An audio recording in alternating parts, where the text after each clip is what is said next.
for joining us this morning and to spend time with Reverend Ramona. We used to do so much in ministerial school together, and it's good to see your beautiful face. And Placerville, I lived in Placerville for a time. I drove through Placerville on my way to work when I worked in South Lake Tahoe for a time. And what I remember most about Placerville was coming up Highway 50. There was a place where you could smell the pines, and all of a sudden you knew that you were very close. And then I'd come through that, and the scent is so strong in my mind of the way those cedars and pines smelled when I would approach Placerville. And then there's apple season, right? But anyway, good memories of Placerville. Thank you for welcoming me into your homes through Zoom. I'm happy to be here. Last week, I think Reverend Ramona talked to you about having choice, right? And compassionate choice. And watching and waiting this week, you'd think it was a very close election, but America decided to vote in numbers never seen before in history. And they chose to speak up for what they wanted to see in the world. Joe Biden won the popular vote, as you know, by more than 5 million votes. And watching his speech yesterday, I saw him speaking of unity. I saw him speaking of truthfulness, healing, and finding joy in life again. Putting aside how you personally cast your ballot, aren't these values of Centers for Spiritual Living? Yes? I wonder, will America go through a similar transformation as we go through when we start living by spiritual principles? What happens when a person starts learning about the science of mind? What happens when they start living the principles of science of mind, giving of themselves, living in a truthful and respectful and responsible way, taking responsibility for their own experience of life? What if this could happen for a whole country? I think it can. I think it can. I'm hopeful anyway. So the topic today is dancing with gratitude. And I chose that title because I don't think of gratitude anymore as being static or stuffy or something that I write down on paper and then let go. I've been studying Tai Chi lately with a woman who says that Tai Chi is dancing with life. It is, if you're not feeling joy when you practice, keep going, because that's the intention of practicing Tai Chi and feeling the energy of life welling up within you as you practice. The Tai Chi that I had heard about was a set of movements that you do perfectly every time. And so I had been kind of afraid of it for some time. But that's not what she taught me. She taught me that we move with the flow of life and allow the energy of life to move through us. And that is how I'm living gratitude these days. I'm dancing with life, as she talks about in her Tai Chi. Practicing gratitude for me allows me to flow. It allows me to come from within and know that I'm always more than my present consciousness. God has already given us everything for our highest good. It is our work then, our dance, to awaken to this truth and allow it to support us at all times. Ernest Holmes wrote, "The moment you step out of the ordinary ranks, the moment you step out of the procession that moves endlessly down the aisle, you are in the spotlight of evolution. Your choice has decided you, and you are no longer going to think as others think." Our way of experiencing the world is not out there. Our way of experiencing the world is within ourselves. It is our thinking and our change of life, our change of thinking about life, is what changes our experience of life. And so as we move ourselves in consciousness first, to seeing the greater good, to noticing the abundance all around us, to allowing life to support us in all ways at all times, this is when we get to live gratitude and feel the energy of life absolutely supporting us. Those who study the science of mind, and I'm guessing all of you are those people, are always learning. But what do we do with that learning? We have to live it, yes? We have to live it. And gratitude is indeed a lovely way to live. A couple of things, though, can get in the way of living with gratitude, dancing with gratitude, living in joy. And that is our limitations that we put on ourselves and our judgments. The only thing that can really limit us is our sense of limitation, our thought of limitation. One of my teachers, Reverend Deborah Johnson, used to say, everything is waiting on the other side of your no, Diane. Everything is waiting on the other side of your no. So I had to catch myself recently. I'm one of those folks. Ramona said I'm a kindred spirit. I'm really grounded and love nature and garden, and I appreciate the divine energy that flows through me whether I'm standing on the earth or have my hands in the soil. And a lot of opportunities are coming my way lately that are cyber related, technology related.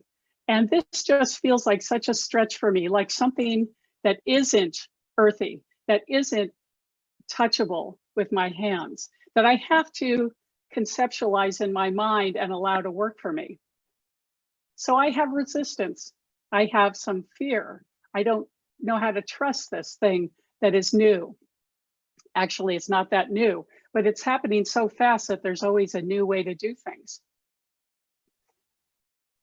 Contrast that with knowing how to plant a seed. And I know that's always been the same, and it will always be the same, that we plant seeds and we get the fruit of that plant, yes? And so I noticed that that is a place where my mind says, I don't know how to do this. I can't do this. What is this thing? And do I want to trust it and move with that? And so that's one of my own growing edges, is to learn more, to experience more, to practice more, and get my mind around something that I feel is a limitation for myself. You probably have your own beloved limitations, yes? And there are ways to stretch beyond those. So one of the things that I'm doing is trying a new app periodically.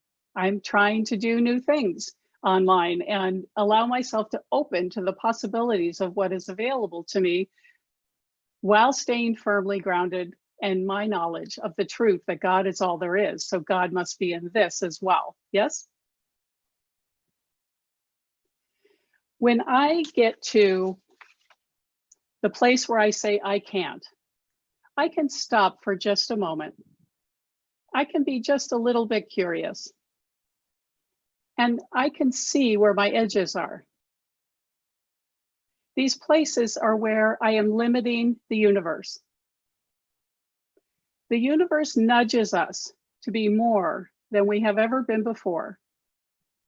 But if we continually respond with, I can't, I'm limited in what I know how to do, we hold our own selves down.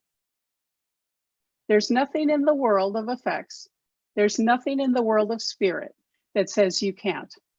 It's in our own mind that we say we can't. And when we limit ourselves in that way, we limit our ability to feel grateful for what's coming to us. Suppose we have this faith, which we teach in Science of Mind centers all over the world, that God is everywhere present. And then something shows up that is not what you'd prefer. I think that God is right there in whatever is showing up. And if we can find a little bit of stretch to push ourselves beyond what we thought we could do, and then notice what happens, then we build gratitude around that thing and allow it to flourish and grow. We also lose our sense of gratitude when we judge things around us as good or bad. One of the books I've been reading during this political season is by Joel Goldsmith, called The Government of Eden. And it reminds me daily that I judge things as good or bad all the time. And we see that in the media as well, things being judged as good or bad all the time. And we've also seen how the power of prayer, the power of people to stand firm in what they want to see in the world can change things. And so maybe the last 4 years haven't been bad. Maybe they've been pushing us to get to the place where we are today so that we can jump off again into the next 4 years. Maybe, just maybe, it'll all turn out okay if we remember that God is right where we are. This allows me to feel gratitude for what I'm experiencing in my life right now, even when it is not what I would prefer. We do get to places sometimes when we say, I cannot do this. I am too old. I'm too young. It costs too much. That can't possibly work. Fill in the blank. We're tending to judge this, aren't we? We lose our sense of gratitude by seeing evil in the world, by seeing lack, by seeing limitations of any kind. And what about when we happen to judge the world as good? What if we happen to judge the world as beneficial? This feeds our sense of gratitude and our feeling of living life in the flow of good. When we drop our judgment and allow it all to be an expression of God, then spirit rushes in. I'd hear something on the news and think, how could this possibly be good? Or what if this was for the highest good of all? Even when it's something sweet, a positive story that gets my attention. This reading that I've been doing in Joel Goldsmith reminds me, well, what is it in me that makes me think this is so sweet? And that is not. So it's gotten me to look at my judgmental mind, whether it's for good or not so good. What happens when we say yes to the flow of life? Another book that was recently recommended to me is Michael Singer's The Surrender Experiment. Many of you have heard of him from The Untethered Soul, but another book he wrote is called The Surrender Experiment. And what he found was, as he went through life, he tells the story of every time that he said yes to what was happening in his life, even when it wasn't what he wanted to show up, and he was fully supported at all times. Better circumstances turned out, even when he thought it couldn't possibly happen. He found that he was supported in the most amazing ways. Matt Kahn said, I don't have to know where life is heading to know that I'm being supported. I have found that I feel very grateful when this happens to me. Just a couple of weeks ago, I told God, I'd like my debts handled with grace and with ease. You take care of it, okay? And what happened, not 2 days later, a check arrived in the mail that was from excess escrow funds from last year. Hadn't even been thinking about it. And it was the exact amount I needed to pay a recent bill that had come in my mail. And so I asked God to meet the need, and it was met. And so that allows me to be in the flow of gratitude for what's showing up in my life. What if I started with, when the bill comes in the mail, I give thanks for it.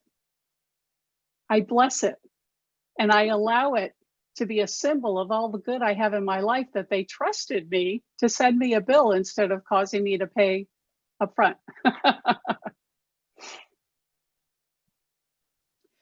It's pretty cool when we allow the universe to work out all the details.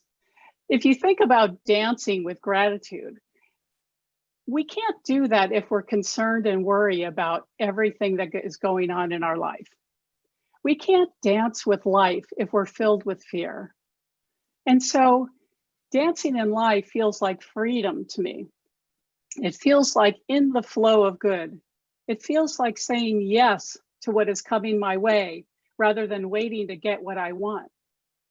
And then allowing spirit to handle every detail and bring me the amazing life that I desire. Again and again, I'm reminded that when I allow God to do the work in my life, and I just take my hands off it through prayer and meditation and allow spirit to do its perfect work in me, This is when amazing goodness shows up. And I get to smile and say, thank you, when the neighbor shares her abundance with me. Or when, oh my goodness, it's avocado and citrus season here. Have you ever seen so many avocados? Have you ever seen so many apples in Placerville? Oh my goodness. You know, when we share with each other the goodness that comes our way, we share our gratitude and we're dancing in the flow of life. When I'm not so concerned about all the details, about how it's all going to work out, I get to flow, I get to live, I get to love, and I can dance with gratitude. Mahalo. I'd like to close our message today with a prayer, with a spiritual mind treatment, and allow the goodness that I feel right now to flow out from me and into the world. So if you'll join me to turn within in whatever way feels comfortable for you and allow the goodness that is to permeate your mind and your heart as I speak the word. Centered in the knowledge that there is only one thing going on, that there is only one power, one presence, one love, and it is moving us, it is living us, it is dancing us. I remember the truth that God is right here, present in my life, in every detail of my life, as joy, as peace, as well-being, as abundance, as perfect relationships and divine right action and order. And as I know that for myself, I know that for each person within my heart, each person within the sound of my voice, each person that is in the way of this divine energy that's flowing out from me right now, that they are immersed in the power, the presence, and the love of God. That it is the very breath we breathe. It is waving the ocean, blowing the winds. It is what we are. And so from that place, I can speak my word with authority and with truth, knowing that there is only one thing going on, and it is divine right order and activity in my life, in each of our lives, and in the country's life.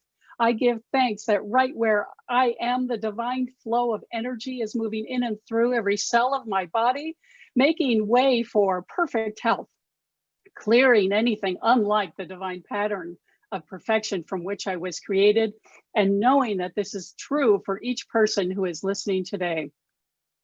The divine flow of good is activated within each of our lives as divine abundance meeting every need, pressed down and overflowing. I give thanks that there is enough and to share, to give, to give, to give.